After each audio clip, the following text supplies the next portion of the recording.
parentalité, on en parlait très peu et très mal avant. Puis c'était très genré surtout. Ça fait partie du travail. L'intelligence artificielle, c'est juste quelque chose qu'on a mis dans les mains de tout le monde. Ça va nous transformer, mais comme ça nous transforme depuis des dizaines d'années en fait. Et un futur of work littéralement plus égalitaire, c'est dès maintenant que ça se fait. Le Barbu qui parle RH, c'est du miel dans vos AirPods. Bienvenue dans le monde du RH qui bouge et qui prépare aujourd'hui le monde de demain. Moi, c'est Nico. Je travaille dans les RH depuis plus de 15 ans. Et je vous partage mon expérience à travers des clés et des interviews super stimulantes. Et pour nous accompagner, ce podcast est soutenu par Le Figaro Emploi et a été produit dans leur magnifique studio parisien. Vous êtes prêts à attacher vos ceintures ? C'est parti ! Bonjour à toutes et à tous. Alors merci d'être présents pour ce nouvel épisode et surtout cette nouvelle saison du podcast du Barbu qui parle RH. Et pour lancer cette nouvelle saison, on a décidé de parler d'un sujet duquel on parle régulièrement, un sujet assez large mais qui nous touche toutes et tous et auquel on est assez attentif et attentif. On a décidé de parler du Future of Work. Et pour lancer cette nouvelle saison et pour parler de ce sujet, j'ai l'honneur et le plaisir d'accueillir Yannick. Salut Yannick, comment ça va ? Salut, ça va très bien. Merci pour l'invitation dans ce magnifique studio. Pour ceux On qui est bien, peuvent voir, franchement. pour ceux qui peuvent voir, ceux qui écoutent, vous ratez. Et pour ceux qui peuvent voir, on a lancé la saison, mais là, ça va être un truc de ouf cette année. On a un studio de dingue, on a des décors de dingue, on est trop bien, on est installé à la cool, on a du matos de ouf.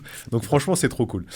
Pour celles et ceux, les rares qui te connaissent pas encore, parce qu'il y a très rares qui te connaissent pas encore. Ça commence, n'importe quoi. Est-ce que tu peux te présenter en quelques mots et nous dire qui tu es et ce que tu fais dans la vie ? C'est très simple, je m'appelle Yannick Mercieris, je suis Head of Editorial du Daily Swile. Qu'est-ce que ça veut dire ? En gros, je suis rédacteur en chef, donc vous l'avez compris, je suis journaliste d'un média qui s'appelle The Daily Swile sur le monde du travail.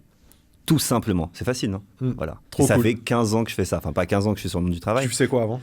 J'étais journaliste classique, on va dire. Enfin, plus classique. Même sur le monde du travail, c'est quelque chose de nouveau, mais j'étais journaliste, en fait. J'ai travaillé beaucoup dans le sport, politique, divertissement, etc. T'as lancé un média qu'on connaît, non ? J'ai participé au lancement de 2 médias qui s'appelaient Genside, Oh My Mag. Tu me rajeunis pas, c'est pas cool. Et puis, un jour, on m'a appelé pour me dire « Tiens, ça te dirait pas de lancer un média sur le monde du travail ?» Au début, j'ai dit non, parce que je me dis « c'est le monde du travail. » Trop chiant. Non, même pas chiant, j'ai fait « Je vais faire le tour très vite. » Énorme bêtise, comme qu'on peut en dire à tout âge. Et aujourd'hui, ça fait plus de 2 ans et tu kiffes ? C'est même pas je kiffe en fait. Je pense que j'ai jamais eu une thématique aussi importante, aussi impactante que le travail en fait. C'est le deuxième truc qu'on fait le plus dans notre vie après dormir. Et on est complètement d'accord. Et moi, j'en parle souvent. Pour moi, en plus, le travail, la société, les sociétés, les entreprises, pour moi, ont vocation ou le pouvoir de changer la société en tant que telle.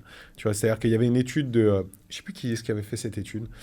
Faudrait que je retrouve. Mais il y avait une étude qui montrait qu'en fait, les Français pensent réellement en grande majorité, c'est à plus de 70%, que les entreprises vont créer les changements sociétaux de demain en fait. Et qu'ils attendent pas ils attendent pas après les politiciens, ils attendent après les entreprises pour créer les changements sociétaux de demain. L'avantage d'une entreprise en fait, c'est qu'elle peut changer les lois, elle peut changer les règles. Je vais donner un exemple très concret que beaucoup de gens connaissent aujourd'hui, le congé second parent, ce qu'on appelait avant le congé paternité. Congé second parent, avant c'était tu deviens papa ou t'as 14 jours. Puis un jour, tu as des boîtes qui ont décidé de faire le parental act, donc je crois une centaine de boîtes qui ont signé une charte en disant nous, on va doubler ça. Moi, je me rappelle ce que j'avais fait signer dans mon ancienne boîte. Alors, j'en ai pas bénéficié parce que j'avais déjà des enfants, donc ça s'est pas joué à beaucoup. J'aurai peut-être un mois après, donc tant pis pour moi. Mais c'est pas grave, c'était pas pour ça. Et en fait, c'est devenu, on a doublé 28 jours. Aujourd'hui, c'est la loi. Aujourd'hui, c'est la loi comme quoi une société peut faire société et puis après transformer. Après, est-ce que la société doit se substituer aux entreprises ? Je crois pas. Mais en tout cas, une entreprise, elle peut un peu changer la vie des gens. Moi, ça, j'en suis persuadé. Elle peut changer beaucoup. Ça va être le sujet du jour. On va essayer de pas être trop long parce que pour le premier épisode de la saison, on va essayer de faire doucement. Quand on dit ça, c'est les podcasts les plus longs. Non, mais grave. En plus, on n'arrête pas de parler et tout. Si on peut se faire une bonne grosse demi-heure, ça serait pas mal. Okay. Histoire d'échanger sur ce sujet et surtout sur cette base. Le Future of Work, est-ce que ça fait kiffer ou est-ce que ça fait flipper ? C'est vraiment le sujet qu'on va se poser aujourd'hui parce que je mets les pieds dans le plat direct. Le Future of Work, on parle de plein de choses. On parle aussi bien de la semaine de 4 jours. On parle de la parentalité dont tu parles. On parle de l'équilibre vie pro-vie perso. Mais on parle aussi beaucoup d'intelligence artificielle, de remplacement, de substitution des compétences, de perte d'emploi. C'est-à-dire que le côté vous allez bosser moins, il est aussi en parallèle avec le côté ton job va être remplacé par des robots, va être remplacé par de l'IA générative, va être remplacé par tout ça. les problématiques climatiques qui se mènent à tout ça. Enfin, il y a plein de peurs, plein de craintes, plein de clichés, putain, c'est pas facile à dire, hein. C'est dur. Plein de clichés qui viennent sur ces sujets-là. Mais au final, est-ce que ça fait kiffer ou est-ce que ça fait flipper? Alors, si on peut prendre un sujet de base, pour toi, déjà, le truc du Future of Work de base, c'est l'IA aujourd'hui. Tu le vois comment un petit peu l'avenir de l'IA dans le monde de l'emploi, l'avenir de l'IA dans le monde du travail et tout, tu le vois comment? C'est plus un truc bénéfique ou une crainte? Alors, pour répondre à ta question de base, flipper ou pas, je suis plutôt optimiste. Et surtout, je me dis que j'ai les cartes en main. Enfin, moi en tant que personne, nous, en tant que personne qui travaille, on a tous les cartes en main pour jouer, en fait. Et pas se laisser faire. Tous les sujets que tu as abordés là, tous. Si les gens, vous revenez, vous faites 30 secondes en arrière, vous réécoutez, et vous revenez ici. Et est-ce que vous vous dites, ce dont il parle, c'est le futur? Ou est-ce que ça fait déjà des années qu'on a ces questions-là? Donc en fait, le Future of Work, je ne sais pas si c'est... est-ce que c'est une mode? Est-ce que c'est une appellation un peu facile pour se dire tiens, il faut qu'on change le monde du travail? Mais c'est maintenant, en fait, et c'est même parfois le passé. Tu vois, tout ce qu'on a dit là, c'est déjà du passé. L'intelligence artificielle, oui, c'est nouveau, en fait. Non, c'est devenu populaire. Ouais, mais on parle de l'intelligence artificielle générative. Et ce truc-là, en fait, l'intelligence artificielle, ça fait des années que ça existe. C'est juste... il y a une révolution, en fait, qui est une révolution d'usage. L'intelligence artificielle, c'est juste quelque chose qu'on a mis dans les mains de tout le monde. C'est ça, en fait, le vrai truc. C'est pas l'intelligence artificielle qui est nouveau, c'est ça. Et comme toute chose, dès que tu le mets dans les mains des gens, tu as une révolution d'usage et pas une révolution technologique si forte. Oui, évidemment, c'est fort, mais ça, c'est global, on avance dans le temps. Donc, est-ce que ça va changer? Est-ce que ça va... Déjà, on n'a pas de boule de cristal, c'est très difficile de définir ça. Mais je ne suis pas persuadé. Ça va nous transformer, mais comme ça nous transforme depuis des années, des dizaines d'années, en fait. Et ça, il faut juste être capable de l'accepter. Ouais, mais on a quand même un changement qui est fort aujourd'hui. Parce que, alors, je suis complètement d'accord avec toi. Il y a beaucoup de choses qui étaient déjà dans le passé. Les premières publications sur l'IA, elles datent de 43. Donc, ça fait 80 balais que ça existe. Pas trop né. Pas trop, presque. Ça fait 80 balais que ça existe. Donc, forcément, on a même parlé, tu vois, les réseaux de neurones, l'histoire des réseaux de neurones, je crois que ça date de 48. Donc, tu vois, c'est des sujets qui datent depuis extrêmement longtemps. Et je suis d'accord sur la démocratisation. Mais il n'empêche qu'il y a quand même une grosse envolée, un gros changement sociétal dû peut-être à cette démocratisation, comme tu dis, tu vois. Donc c'est peut-être quelque chose qui est latent depuis longtemps. Pour certains, latent depuis moins longtemps, parce que tu vois, dans ce que tu dis aussi, tu vois, pour moi, il y a aussi un système de changement de considération, de changement de focale sur certains sujets. Tu parlais de la parentalité ou du fait aujourd'hui de pouvoir avoir plus de congés parentaux pour les hommes et tout, c'est cool. Mais c'est aussi que c'est un changement de regard sur la femme dans notre société. Donc il y a quand même des choses qui évoluent, qui ont évolué assez rapidement ces dernières années. Et on voit un changement de paradigme vraiment global qui fait que le Future of Work, pour moi, a du sens, quoi, tu vois. C'est-à-dire qu'aujourd'hui, on se pose vraiment la question à quel sera demain, peut-être parce qu'il y a plein de choses qui ont été démocratisées, mais surtout parce qu'on a un peu remis l'humain au centre, quoi. Donc, on se pose vraiment cette question. Est-ce que, en fait, le sujet, c'est est-ce que ces sujets sont nouveaux ou est-ce qu'ils sont pris aujourd'hui par le plus grand nombre et notamment par, j'ai envie de te dire, on en parle quotidiennement et partout. On séparait beaucoup, on sépare encore aujourd'hui parfois la notion de pro et de perso. On a souvent confondu en fait le perso avec l'intime aussi. Toutes ces questions-là, aujourd'hui, elles refont surface. On parle de beaucoup plus de choses. La parentalité, on en parlait très peu et très mal avant. Puis c'était très genré surtout.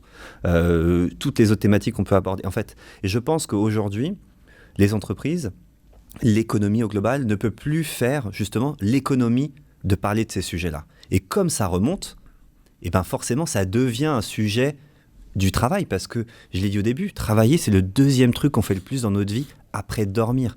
Donc c'est logique, en fait, c'est presque mathématique que ça vienne là-dedans. Et est-ce que c'est du Future of Work ? Je ne sais pas si c'est du Future of Work, mais en tout cas, ce qui est certain, c'est que ça fait partie du travail.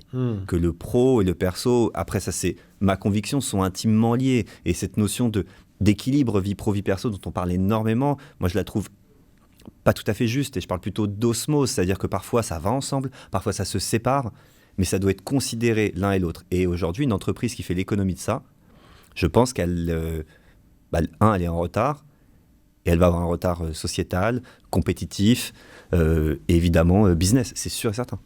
Et pour toi, aujourd'hui, le plus gros changement, un des plus gros changements qui est en cours, même s'il est en cours maintenant, c'est plutôt quoi? C'est plutôt basé sur la mise en avant et le recentrage de l'humain dans l'entreprise. C'est plutôt basé sur les avancées technologiques et donc la modification et l'évolution extrêmement rapide des métiers en tant que tels.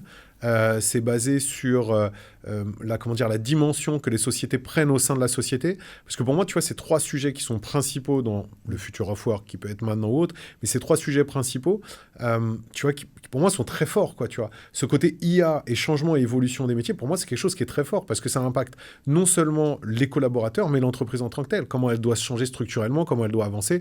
Le côté, remise au centre de l'humain, ça impacte tout, parce que ça impacte le quotidien, donc ça impacte ton pro, ça impacte ton perso, ça impacte tout le reste. Et le côté mission des entreprises, ça impacte la société en tant que telle, tu vois. De quelle manière, en fait, l'entreprise ne fait pas de l'ingérence, mais fait plutôt de la sensibilisation à tout un tas de sujets qui sont nécessaires et sur lesquels on l'attend. Parce qu'au final, l'État est un peu défaillant à ce niveau-là, parce qu'il n'a pas le même impact, et sur lesquels on attend. Pour toi, si on devait prendre ces 3 sujets-là, ce serait lequel qui serait le plus important et le plus en cours d'évolution? C'est intéressant ce que tu dis quand tu évoques qu'on attend l'entreprise sur quelque chose. Aujourd'hui, l'impact que peut avoir l'entreprise sur le quotidien des personnes, il est très grand, parce qu'on en parle, et peut-être il y a aussi cette défiance du monde politique.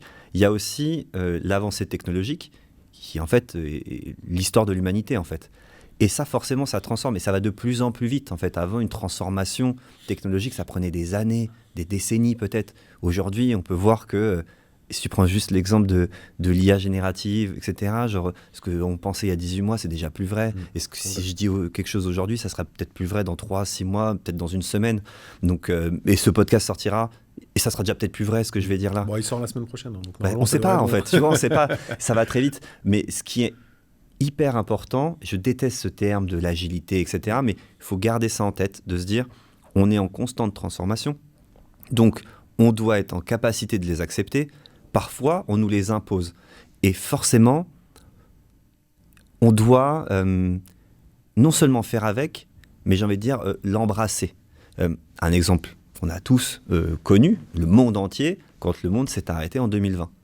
On a transformé notre façon de travailler parce qu'on a été contraint de le faire. Aujourd'hui, c'est devenu... le télétravail, je me rappelle avant 2020, peu de gens en parlaient. C'était un truc vraiment brumeux pour beaucoup, beaucoup. Aujourd'hui, tout le monde sait ce que c'est, les enfants, ce que c'est. Tout le monde. Et ça veut dire quoi? Genre en 4 ans, ça n'existait pas et c'est devenu le futur, enfin le présent. Non, en fait, on s'est adapté. Et quand on s'adapte très fort, parfois on s'adapte pas bien. Tu passes de 0 télétravail à 100% de télétravail forcé, c'est pas bon. Donc en fait, l'idée derrière ça, c'est de se dire comment on fait pour s'adapter sans que ce soit brusque, sans que ce soit violent pour les gens, pour les entreprises, d'un point de vue, on va dire, sociétal, civique, je sais pas, j'ai envie de te dire, et même business. Tu vois, c'est important, les entreprises, elles ne peuvent pas tout faire. Et autre point important, j'avais une discussion hier avec ma RH, où elle disait, mais tu vois, ce qu'on échange beaucoup ensemble, en lui disant, moi, je peux dire tout ce que je veux sur le monde du travail, mais ça ne corrèle pas avec la politique de mon entreprise. Parce que c'est 2 choses différentes. Je suis libre de dire ce que je veux. Et elle me disait, mais à quel moment l'entreprise peut tout faire, doit tout faire, et surtout, à quel moment elle se dit stop? Parce que tu ne peux pas tout faire. Une entreprise n'a pas vocation à tout faire, et ça, il faut que les gens le comprennent. On peut avoir des avancées, on peut contrecarrer les manquements politiques, mais au bout d'un moment, l'entreprise ne peut pas tout faire. Qu'est-ce qu'on fait? Quelles règles on met? C'est très difficile de se dire, je sais pas, les jours de télétravail, c'est tant. Le congé parental ou congé second parent, c'est tant. Tiens, je vais vous donner 3 ou 4 jours je sais pas, d'absence parce que vous êtes en train de vous occuper d'un proche et vous êtes salarié aidant. Oui, mais c'est combien? C'est 4 jours et c'est quelle considération? Et pourquoi 4 et pas 5? Tu vois, quand tu donnes, il faut aussi donner un cadre. Et ça, parfois, c'est très complexe à gérer, c'est très difficile à accepter, notamment pour les collaborateurs, de dire on me fait un cadeau, mais il y a des règles, c'est bizarre. Oui, non, mais on est d'accord, mais du coup, par rapport à ce que tu dis, tu penses, toi, que c'est l'État, en fait, qui doit cadrer ça? Moi, je pense plutôt que, justement, quand on met ces choses-là en place, ça doit venir, et pour moi, c'est une partie du Future of Work qui est vraiment hyper présente, c'est que pour moi, le Future of Work est intimement lié avec l'expérience collaborateur. C'est-à-dire qu'on doit intimement impliquer les collaborateurs dans leur quotidien, dans ce qu'ils veulent, dans ce qu'ils ont besoin, dans ce qu'ils attendent, pour pas forcément tout leur donner, c'est pas la question, tu vois, mais c'est de trouver le bon ajustement pour que tout fonctionne dans un environnement global, dans un écosystème qui est l'écosystème de la société, de ta société, et chaque société est différente, chaque écosystème est différent. Donc dans l'écosystème de la société, que tout fonctionne au mieux, tu vois, pour faire ça. Et donc du coup, ça serait quand même hyper logique, et c'est déjà un peu le cas avec les accords de branche, hein, tu vois, ça serait hyper logique que chaque société ait sa manière de fonctionner au final.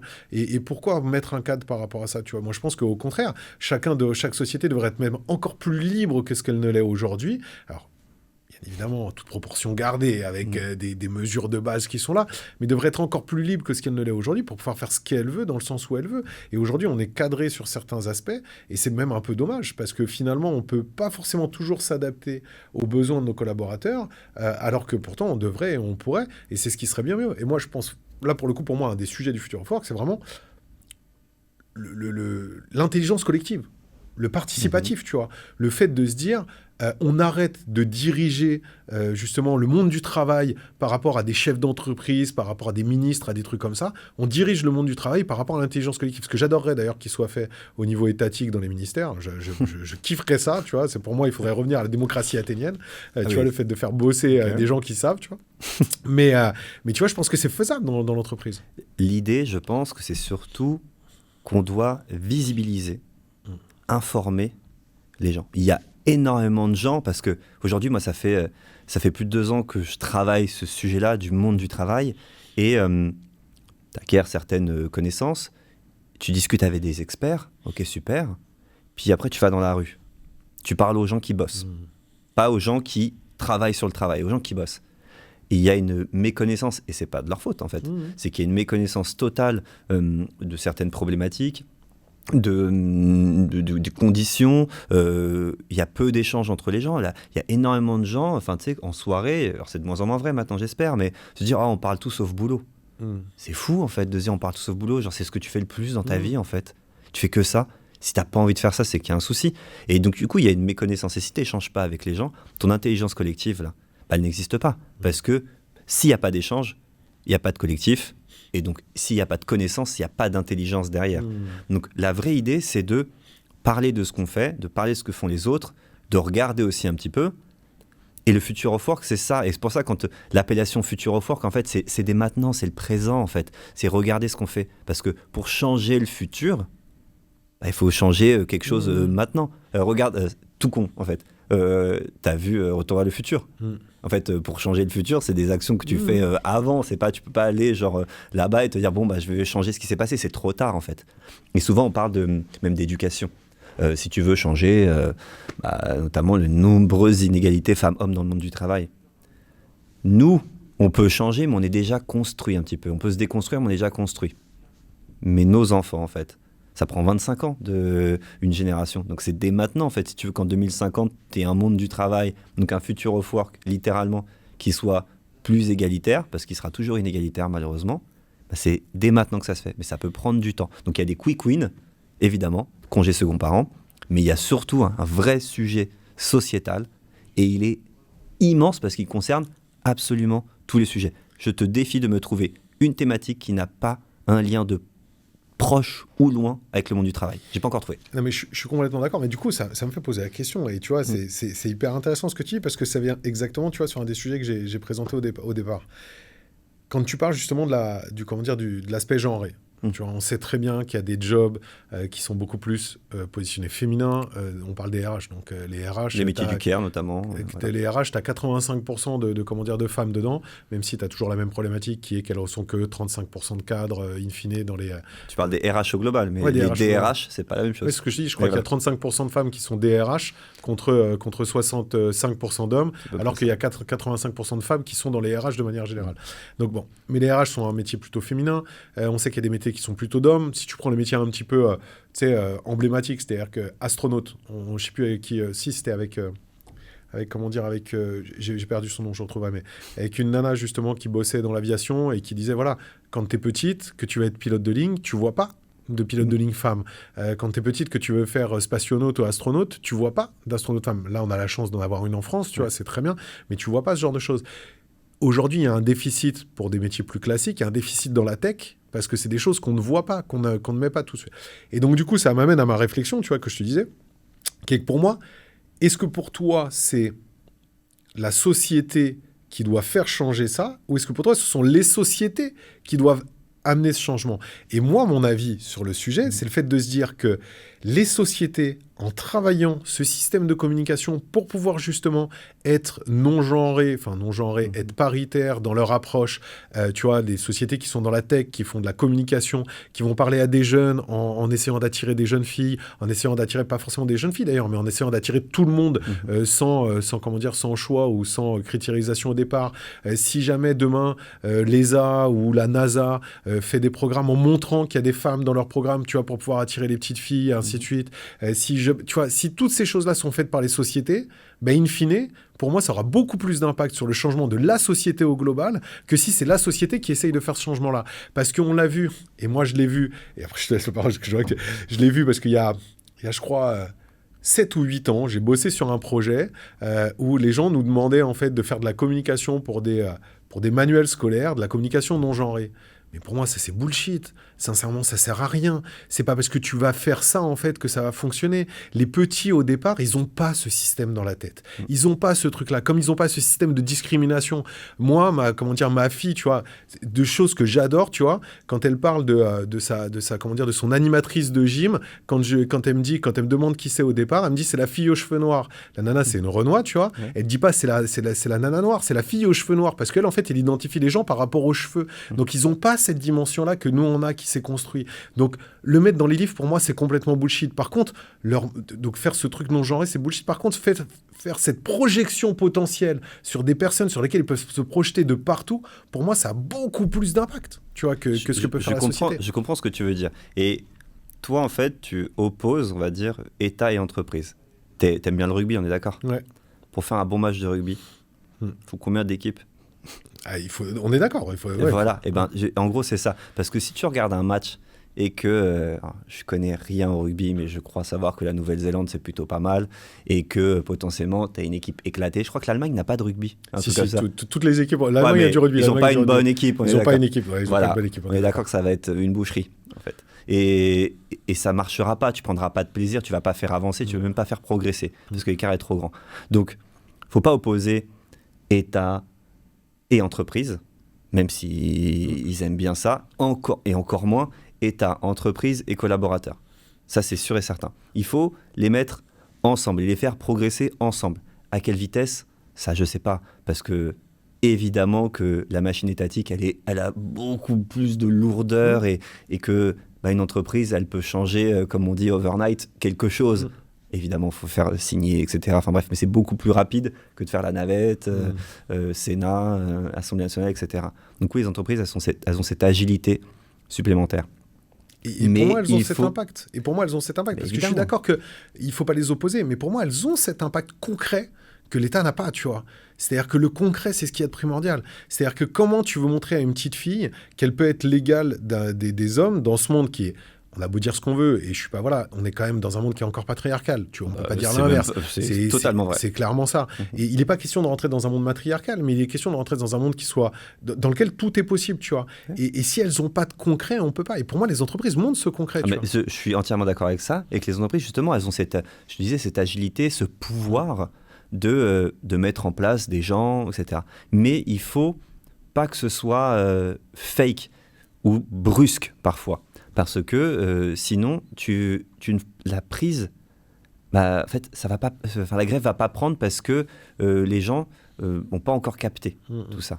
Alors, ça veut pas dire qu'il faut pas le faire. Au contraire, parfois, il faut forcer. En fait, j'ai longtemps été contre la discrimination positive et en fait, je me suis rendu compte que c'est le moins pire, en fait. Et tu es obligé de passer par là pour faire avancer les choses parce que sinon, les choses ne bougent pas. Je suis comme toi. Sur le sujet, je suis exactement comme toi. Et alors, oui, c'est pas juste de machin, etc. Oui, mais en fait, au bout d'un moment, il y a plein de choses qui sont injustes dans la vie. De naître en France ou ailleurs, il y a de l'injustice. De naître malheureusement femme ou homme, il y a de l'injustice déjà. Et je te parle même pas des autres injustices qui sont liées à ta couleur de peau, à ton origine, là où tu vis, tout simplement. Et je te parle pas de vivre que dans des quartiers difficiles versus quartiers faciles, ne serait-ce que de vivre Paris versus province, etc.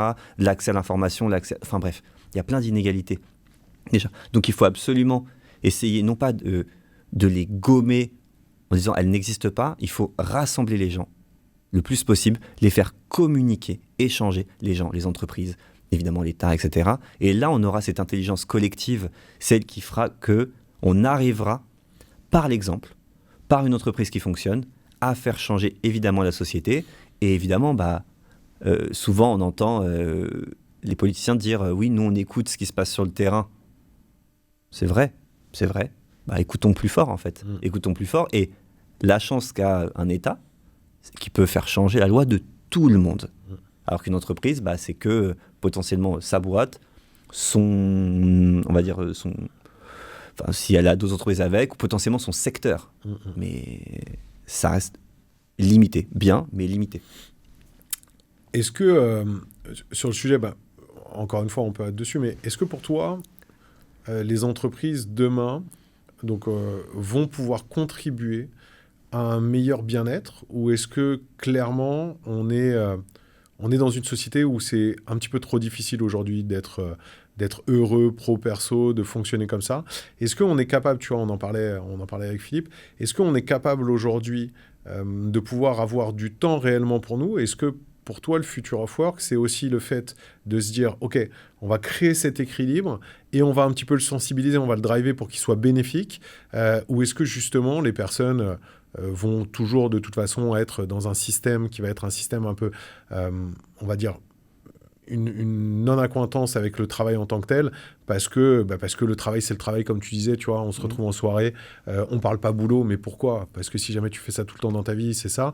Est-ce qu'il y aura toujours cette défiance, en fait, entre le travail en tant que tel et la vie à côté, ou est-ce que demain, le travail pourra vraiment faire partie intégrante et sera considéré, alors c'est peut-être une question plus franco-française qu'autre chose, mais il sera vraiment considéré comme une partie intégrante de ta vie et pas une sorte de boulet que tu traînes?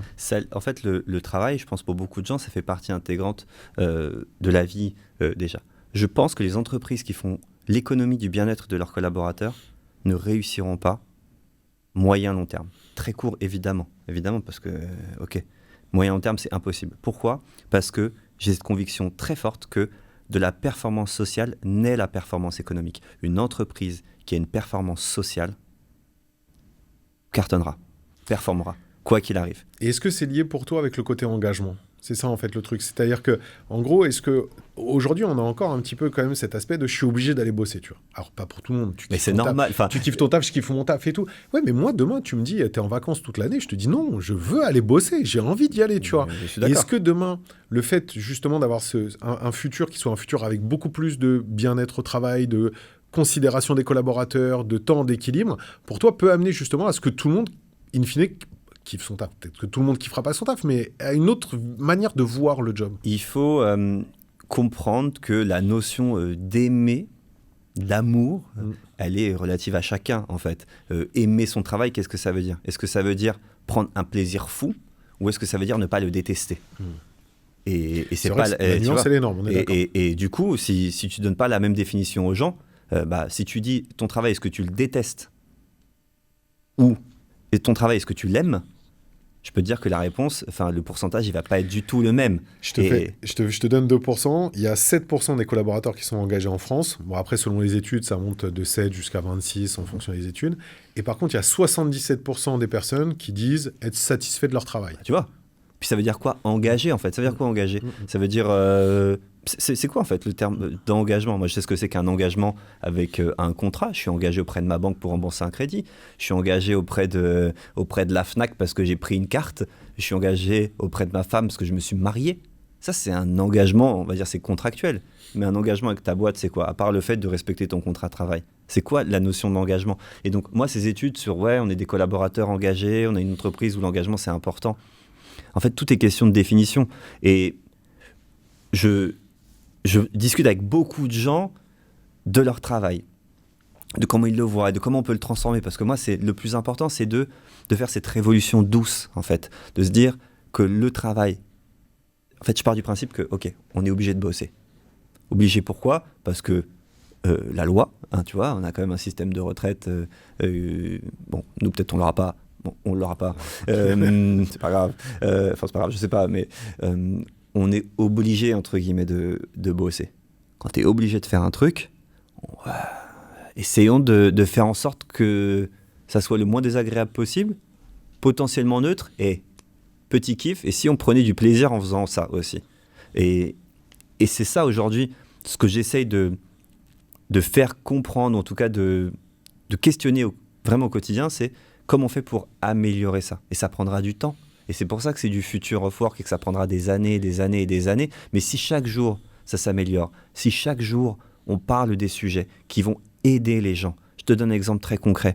Les danses. Les danses, c'est quoi? C'est venir en aide à un proche en perte d'autonomie ou à un enfant en situation de handicap. Ça, en 2030, donc demain, ça concerne 1 salarié sur 4. 1 salarié sur 4. Est-ce que tu serais capable, toi, de te priver d'un de tes 4 membres? Non, en fait, c'est débile comme question que je te pose. Eh bien, imagine qu'une entreprise ne prenne pas en considération le fait qu'un salarié sur 4 dans 4 ans sera concerné par les danses, avec l'impact que ça a. Je ne dis pas tout l'impact que ça, parce que c'est énorme. Donc, en fait, cette question, comme je te disais au début, d'osmose entre la vie pro et la vie perso, elle est tout le temps là. Donc, il faut absolument la prendre en considération, et évidemment que l'entreprise a un rôle à jouer là-dedans, en disant, et elle a un rôle pas parce qu'elle se dit, je veux prendre soin de mes collaborateurs. Oui, elle peut le faire, mais ça a un impact direct sur sa performance. Prendre soin d'un collaborateur qui est en situation d'aidance va faire non seulement que tu vas développer des compétences, enfin le salarié va développer des compétences, donc toi tu vas avoir un salarié augmenté, entre guillemets, un salarié qui aura plus d'engagement parce qu'il se dit ok on prend soin de moi, et ta boîte va progresser, et les gens autour qui collaborent avec cet aidant vont développer eux aussi d'autres compétences.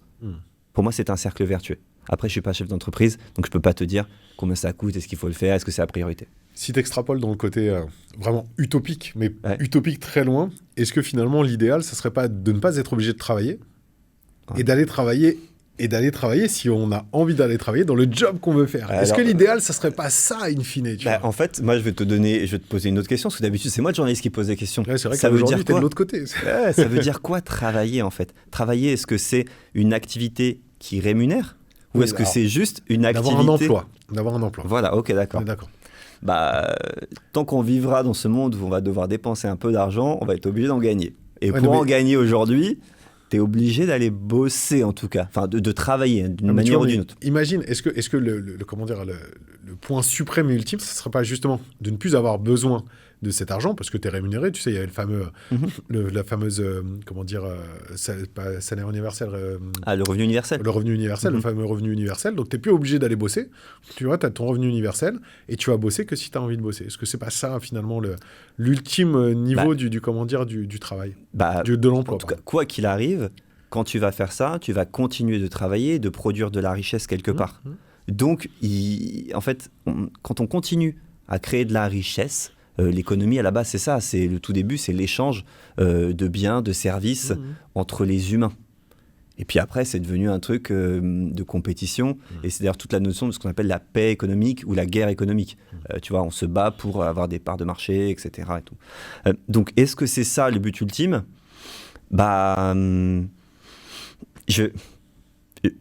n'arrivera jamais. Donc non, mais on va pas se mentir, ça n'arrivera jamais. En tout cas, on sera pas là pour le voir. Je suis quasi persuadé que ça. J'ai pas de boule de cristal, mais je serais très étonné que sur notre lit de mort, le plus tard possible, je l'espère, on soit là en train de discuter et de se dire « Oh putain, tu te rappelles ?» Et ce que tu disais, c'est maintenant. J'y crois pas. Parce que sincèrement, moi, au fond de moi, j'ai quand même ce rêve d'une société où chacun est libre de faire ce qu'il veut, d'apporter en fait sa contribution à la société, tu vois, comme ça pouvait être dans certaines cités antiques. Chacun apporte sa contribution à la société en faisant le travail qu'il aime faire, qu'il a envie de faire, qui peut contribuer justement au développement de chacun. Et au final, tu n'as pas forcément de rémunération par rapport à ça. Parce qu'au final, si jamais tu as tout ce que tu veux, tout le monde a tout ce qu'il veut quand il veut, à condition en fait que tout le monde apporte sa pierre à l'édifice, tu n'as plus de besoins capitalistiques au milieu, tu n'as plus de besoins financiers en fait. Ça marche dans une toute petite société en fait. Alors, dans un univers mondialisé où on n'a pas du tout les mêmes problématiques, ça ne fonctionne pas. Oui, mais on n'a pas les mêmes problématiques, mais on pourrait avoir les mêmes problématiques. C'est une question en fait d'expansion. Aujourd'hui, on n'a pas les mêmes problématiques parce qu'on ne veut pas le faire, parce qu'on ne veut pas faire en sorte que tout le monde ait accès aux mêmes choses, mais au final, on pourrait. Tu vois, aujourd'hui, je te donne l'exemple type, on a de quoi nourrir la planète. C'est faux de dire qu'on n'a pas de quoi nourrir la planète. Largement. On a de quoi nourrir largement la planète et on jette de la bouffe tout le temps. Donc on pourrait très bien le faire. On ne le fait pas pour des notions qui sont extrêmement mauvaises, qui sont capitalistiques, qui sont voilà, mais c'est autre chose. Donc ça serait un changement de paradigme global. Donc dire que ça marche sur une toute petite, c'est vrai. Ça pourrait marcher à grande échelle aussi si on changeait l'ensemble. Mais bon, c'est une utopie complète. C'est une théorie. Mais ça, j'espère à ça. Donc tu vois, j'aspirerais à ça. Bon, je sais que ça ne sera pas faisable, on est bien d'accord, mais j'aspirerais profondément à ça. Je sais pas s'il faut... est-ce qu'il faut aspirer à... Je suis beaucoup moins ambitieux que toi. Enfin, je suis beaucoup plus lâche aussi peut-être. Mais je me dis, moi j'aspire à ce que les gens prennent conscience de ce qu'ils font au quotidien. En fait, cette espèce de routine qu'on a de se lever, le fameux métro, boulot, dodo. Enfin, métro, métro, c'est beaucoup de Parisiens. Parce que 75% des gens vont au taf en voiture, déjà de base. Donc il faut arrêter avec ce truc-là où on se regarde le nombril, nous. Mais cette routine, en fait, où tu vois pas le temps passer. Vivre, c'est pas, enfin tu vois le fameux truc travailler pour vivre, vivre pour travailler, etc. En fait, c'est pas que ça en fait. Vivre, c'est quel impact tu as sur dans ce que tu fais au quotidien. Et il y a plein de gens en fait qui font des boulots de fous. Ils se rendent pas compte de l'impact qu'ils peuvent avoir sur les autres. Et c'est en ça où il faut valoriser la plupart des métiers. Il y a des métiers que j'ai pas envie de valoriser, très peu, mais et encore parce qu'en fait ici il y en a besoin de tout. Mine de rien, je pense, à part peut-être certains qui vendent des trucs sur Internet pour te dire qu'il faut les suivre absolument, etc. Bon, ça, voilà. Il faut valoriser en fait le travail, valoriser d'un point de vue pécunier, mais valoriser socialement en fait, de se dire que chaque personne, que ce soit au plus bas de l'échelle d'une industrie, d'une entreprise, jusqu'au plus haut, si possible, de se dire en fait ces gens-là servent à quelque chose, ils ont de l'impact. Il faut les écouter, il faut montrer, en fait, de dire, voilà. On me pose souvent la question, genre, comment vous faites pour trouver les gens que vous interviewez avec ces histoires, etc. Alors c'est vrai, j'ai eu la chance d'interroger plein de sportifs, des stars, des machins et tout, trop cool, super. Sauf que les gens que tu interroges là, c'est encore plus facile. Pourquoi ? Parce que tout ce qu'ils racontent, c'est vrai, ça a de l'impact, c'est des pépites, t'as qu'à te pencher pour ramasser les histoires de ces gens-là. Et moi, quand je fais l'interview d'un grand sportif avant, peu importe qui c'est, ou même si demain je fais l'interview de Kylian Mbappé, qui a la vie de Kylian Mbappé ? Absolument personne, pas même les footballeurs. Si j'interroge un RH, un manager, ou un simple, on va dire, collaborateur, qui a la vie de cette personne-là ? Qui va le comprendre ? Des centaines de milliers de personnes. En ça, tu as de l'impact. Et c'est ça le but, en fait. C'est de montrer les gens qui travaillent, de montrer le travail des autres. Et en faisant ça, tu arriveras, en fait, pas à un future of work, mais tu arriveras à une conscience du travail et non plus subir le travail. Parce qu'on va valoriser, se dire, en fait, ce que je fais, c'est bien. C'est pas pourri, ce que je fais. Au final, on revient à ce qu'on disait au départ. C'est-à-dire que la société, elle est là pour améliorer la société au global. Les sociétés sont là pour améliorer la société. Tu vois, pour faire société, pour faire en sorte de valoriser, de remettre l'humain au centre. Et je pense aussi, et je reviens dessus, mais pour moi, pour informer et pour former sur plein de sujets. Je pense que c'est vraiment ça. C'est-à-dire que le Future of Work, c'est montrer que le monde du travail, en fait, peut extrapoler la société en tant que telle. Je pense que c'est une grosse partie. Là, on ne parle pas du Future of Work technique, on pourrait en parler, mais je ne sais même pas si on n'aura plus le temps d'en parler après. Mais pour moi, c'est vraiment ça. C'est vraiment une dimension vraiment sociétale qui est là. C'est de montrer que tout est faisable. De la même manière, tu vois, que les Jeux paralympiques nous ont montré que on pouvait allier handicap et performance. Tu vois, c'était deux choses qui étaient complètement potentiellement liables, tu vois, choses que les gens ne voient pas habituellement. Là, la société peut montrer, en fait, comme tu dis, que chaque personne a une valeur dans une entreprise, donc a une valeur, en fait, dans le monde global. Donc, revaloriser les personnes, remonter un petit peu le niveau d'estime de chacun et montrer qu'ils peuvent bosser et qu'ils peuvent faire avancer le monde. Et surtout mélanger les gens. Tu vois, tu parles des Jeux olympiques et paralympiques. On les a quand même séparés. On les a séparés dans le temps, on les a séparés, bon, certainement pour des questions techniques, etc. Alors, j'ai jamais organisé JO de ma vie, donc je ne sais pas à quel point c'est complexe, mais tu as un exemple très concret, par exemple, je crois que c'est au kayak ou au canoë, enfin bref, ou l'aviron, je ne sais plus, enfin bref, un truc sur l'eau, où les compétitions valides et pas invalides ou en situation de handicap, enfin je dis certainement, je suis très maladroit dans ce que je dis, en fait c'est ensemble, donc tu as une course avec des gens qui font du classique, qui pourraient postuler au JO, et juste la course d'après, tu as ceux qui pourraient postuler aux Paralympiques. Et ce mélange-là, En fait, c'est ça qui va créer cette intelligence collective, qui va en fait faire comprendre à chacun que voilà comment fonctionne, voilà quelle est la vraie société. Et si on arrive à se connecter un petit peu les uns aux autres, là, on y arrivera. Et ça, les sociétés peuvent le faire. Et tu vois, pour moi, c'est ça le Future of Work. C'est ça, les sociétés peuvent le faire. Tu vois, les Future of Work, c'est pas l'IA, finalement. Ah, mais on est d'accord. C'est l'humain, en fait. Après, l'IA, c'est le point de vue technique, c'est ce que ça amène, tu vois. Mais pour moi, c'est ça le Future of Work, et c'est ce que ça amène. Et je rajouterais même une autre dimension, tu vois, je te dis, c'est la dimension de sensibilisation externe. Tu parlais d'aidants, tu parlais de tout un tas de choses. L'intérêt aussi, c'est que la société peut montrer aussi ce qui peut se faire à côté du temps de travail. C'est-à-dire qu'elle peut sensibiliser sur plein de sujets. Combien tu as vu de sociétés aujourd'hui qui ont fait, par exemple, la fresque du climat ? Tu vois ce que c'est, la fresque du climat ? Je suis fresqueur, j'ai la chance de l'avoir fait et de pouvoir former les gens dessus. Donc, tu vois, si tu es fresqueur, moi, j'ai eu la chance d'interviewer en podcast un des fondateurs de la fresque, tu vois, donc Frédéric Joly. Eux, ils ont contribué à changer, à travers les sociétés, à changer la vision, tu vois, sur ce sujet-là. Et je pense que, justement, elles ont aussi un aspect, tu vois, sur le à côté.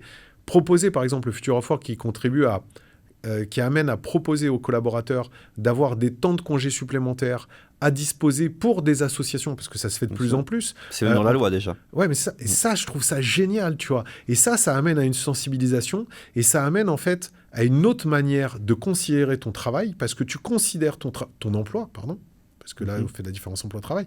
Considérer ton emploi qui t'ouvre vers d'autres sujets, qui t'ouvrent l'esprit vers d'autres aspects, qui t'ouvrent l'esprit vers une autre société dans laquelle tu es pleinement intégré, dans laquelle tu es pleinement valorisé. Moi, je vois vraiment le truc comme ça, tu vois. Je vois, au-delà du côté défi technique, parce qu'on pourrait en parler, mais là, tu l'as dit à juste titre. C'est-à-dire que, en gros, on peut imaginer les techniques de demain. On peut imaginer que demain, le Future of Work, il y aura plein d'IA à l'intérieur, il y aura plein d'automatisation. Pour moi, l'IA va servir à remettre l'humain au centre parce qu'elle va s'occuper des tâches chronophages et que de toute façon, la réflexion, on en aura toujours besoin. La valeur humaine, en fait, ne pourra jamais être remplacée par l'IA. Tant qu'on n'arrive pas à remplacer, à dupliquer le cerveau, qui est la machine la plus complexe qui existe, un peu de marge. C'est l'utopie de l'IA forte, mais qui n'existe pas et qui n'est absolument pas prête d'exister. Enfin, tu vois, ça, aujourd'hui, c'est pas possible. Et donc, du coup, il y aura ces évolutions techniques, mais elles peuvent arriver demain, après-demain, dans 3 semaines, dans 4 mois, dans 2 ans. Tout ça, ça évoluera, mais c'est l'évolution vraiment humaine, tu vois, qui pour moi fait sens. Et pour moi, le Future of Work, c'est réellement ça, quoi, clairement. C'est ce que je dis toujours, hein, c'est de la performance sociale n'est la performance économique, c'est l'humain, c'est les gens qui font, encore aujourd'hui, parce que c'est nous, en fait. Et j'adore tout le reste, mais ce sont des choses utilisées par l'humain. Et ce ne sont que des outils. Et un outil, enfin un marteau, à toi de bien l'utiliser, en fait. C'est pas un marteau qui te fait mal au doigt. C'est toi qui l'as mal utilisé, en fait. Tu vois ce que je veux dire ? Donc, c'est jamais de la faute de l'outil. Toujours de la faute de celui qui l'utilise. Enfin, je crois, je pense. Peut-être qu'il y a des contre-exemples, hein, peut-être qu'on en trouvera, mais naturellement, dans la plupart des cas, c'est ça, en fait. Trop cool. Bah écoute, je pense qu'on a fait... Est-ce qu'on a fait plus qu'une demi-heure ? On a fait beaucoup plus qu'une demi-heure. Wow, je crois qu'on doit être à 40 ou 45 minutes. On est des gros mythos. mais après, on pourra se faire, parce que après, si on continue, ça va être trop long sur le côté vraiment technique pur du Future of Work. On pourra se faire un deuxième épisode, le Future of Work partie 2. Mais j'ai trouvé ça hyper intéressant, tu vois, d'échanger. Et pour une fois, de prendre un angle d'approche qui était un angle d'approche différent. Parce qu'on a vraiment l'habitude de prendre l'angle d'approche du Future of Work sur le côté technique, process, qu'est-ce que ça va donner, comment ça va apporter, qu'est-ce que ça va changer en termes de compétences, de structure en entreprise. Et là, on l'a vraiment pris plus du côté humain, qu'est-ce que le travail, l'emploi va apporter demain aux sociétés, aux personnes qui font la société, aux personnes qui doivent faire société en tant que telle, ce que tu dis, et à la société au global. Et je trouve cette vision, pour moi, beaucoup plus intéressante et beaucoup plus profonde, parce que c'est ce qu'on attend, en fait. C'est ce qu'on attend d'un emploi. Je dis, c'est ce qu'on fait le plus dans notre vie. Donc, c'est ce qu'on attend d'un emploi. On attend plutôt ça, plutôt que d'un changement de process et de structure. Ça me paraît lunaire, en fait, qu'on parle pas de boulot, en fait. Ça me paraît fou de se dire, enfin, on est tous les 2 parents, ça nous arrive, je pense, de saouler les gens avec nos... non, pas ensemble, pas encore en tout cas, je sais pas ce que nous réserve le futur, tu vois, mais en tout cas, et il peut nous arriver de saouler les gens en parlant de nos enfants, alors que si tu regardes statistiquement, on passe, alors c'est triste, hein, moins de temps avec nos enfants qu'au travail, et on veut pas parler du travail, et on veut pas, il faut qu'on soit potentiellement, je le disais tout à l'heure, fier, je sais pas, parce que c'est relatif comme question, et puis faut pas se dire oui, les enfants c'est moins important que le travail, c'est pas ça, évidemment que c'est pas le cas, Mais il faut qu'on soit à peu près fier de l'humain qu'on est et surtout de se dire, voilà, on a un temps limité sur Terre, ça c'est très cool. Enfin, c'est très cool d'en prendre conscience et du coup de se dire, ok, faisons en sorte que ça se passe bien le mieux possible, si possible. Si évidemment on a les capacités de le faire, parce qu'il y a plein de gens qui ont des galères aussi, et ça faut toujours l'entendre. Et si ces personnes-là ont des galères, il faut qu'on puisse se dire, ok, c'est pas définitif, il faut pouvoir le changer potentiellement. Ça peut prendre du temps, parfois ça peut prendre des générations. Mais il faut être toujours dans le fait de se dire on va progresser en tant que personne dans la société et parfois avec les sociétés. Merci beaucoup pour cet échange. C'était trop cool. Merci. Franchement, beaucoup. C'était cool. J'ai adoré. C'était cool de commencer la nouvelle saison avec toi et sur ce sujet-là qui est profondément humain et ça me plaît parce que voilà, pour moi, c'est vraiment tout le changement de paradigme aujourd'hui, le changement du future of work, c'est la remise de l'humain au centre et aujourd'hui, on en a parlé. Merci beaucoup Yannick, c'était trop cool. Merci beaucoup pour l'invitation. Merci à toutes et à tous de nous avoir écoutés, pour celles et ceux qui nous ont écoutés jusqu'au bout. Merci à tous. Et moi, je vous donne rendez-vous et je vous dis à très vite pour un nouvel épisode. Merci. Félicitations, vous avez encore écouté un épisode du Barbu jusqu'au bout. Le Barbu vous donne des clés pour décortiquer le monde du RH d'aujourd'hui et de demain. C'est gratuit et surtout, c'est fait avec le cœur. Le meilleur moyen de nous aider ?